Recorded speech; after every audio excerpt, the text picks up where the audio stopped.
আপনারা অনেকে অভিযোগ করেন যে আমাদের দ্রুত ডাটা এমবি খুবই তাড়াতাড়ি শেষ হয়ে যায়। তো আজকে আমি ভিডিও দেখাবো যে আপনারা কীভাবে ডাটা এমবিকে আমরা সেভ করে রাখতে পারবেন 60 থেকে 70% পর্যন্ত। এর জন্য আপনাদের কোনো থার্ড পার্টি অ্যাপ্লিকেশন ডাউনলোড করার দরকার নেই। শুধুমাত্র আমার সেটিংসের মাধ্যমেই নিজের এমবি এবং ডাটাকে সেভ করে রাখতে পারবেন। এখান থেকে সর্বপ্রথম সেটিংস অন করবেন। এখান থেকে উপরে দেখতে বসতে যাবেন কানেকশন, এখানে আমরা ক্লিক করবেন। এখান থেকে নিচে যেটা অবস্থা যাবেন ডাটা ইউজ, এখানে আমরা ক্লিক করবেন। এখান থেকে অবস্থা যাবেন ডাটা সেভার, এখানে আমরা ক্লিক করবেন।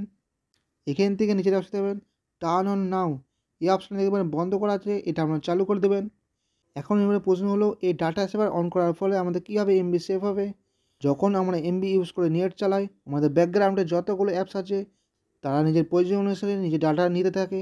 এক্ষেত্রে আমাদের প্রচুর এমবি নষ্ট হতে থাকে। এই অপশানটা চালু করার ফলে কী হবে, ধরুন আপনি ফেসবুক চালান, শুধুমাত্র আমার ফেসবুকেই আমরা এমবিটা কাটবে। অন্য যে ব্যাকগ্রাউন্ডের অ্যাপসগুলো আছে এক্ষেত্রে এই অপশানটা চালু করার ফলে সেই এমবিগুলো কাটতে পারবে না। সেই জন্য এটা একটা খুবই গুরুত্বপূর্ণ সেটিংস, এটা আপনারা করে নেবেন। এরপর আপনারা ব্যাকে যাবেন। এরপর দ্বিতীয় সেটিংসটা কীভাবে করবেন তার জন্য আমরা সর্বপ্রথম প্লে স্টোর ওপেন করবেন। এখান থেকে উপরে নিজের প্রোফাইল দেখতে পাবেন, এখানে আমরা ক্লিক করবেন।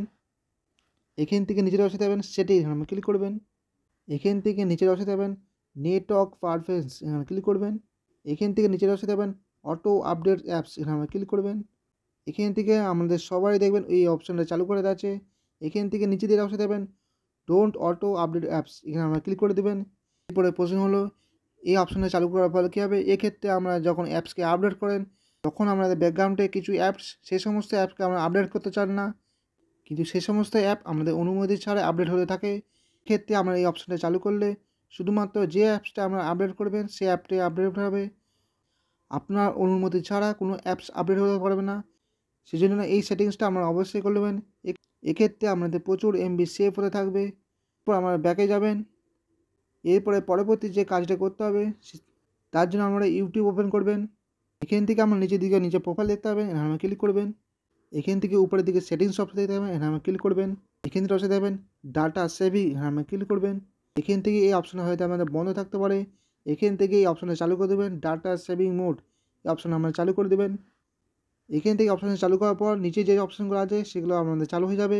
এক্ষেত্রে আমরা এই অপশানগুলো বন্ধ করে দেবেন।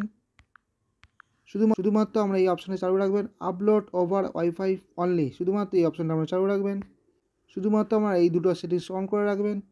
তো বন্ধুরা, আমরা যদি এই অপশানটা চালু করে রাখেন আমাদের এমবি খুবই কম কাটবে, সেই জন্য আমরা এই অপশানটা চালু করে রাখবেন।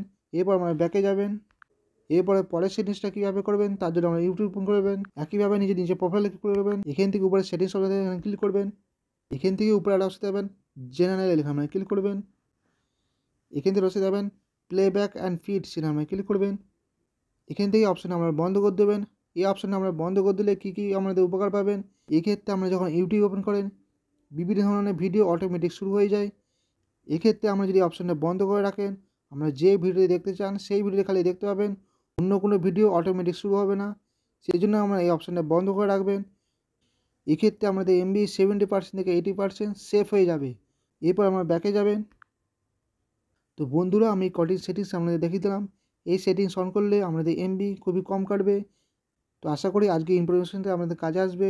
ভিডিওটা ভালো লাগলে লাইক করবেন, চ্যানেল নতুন তো সাবস্ক্রাইব করবেন।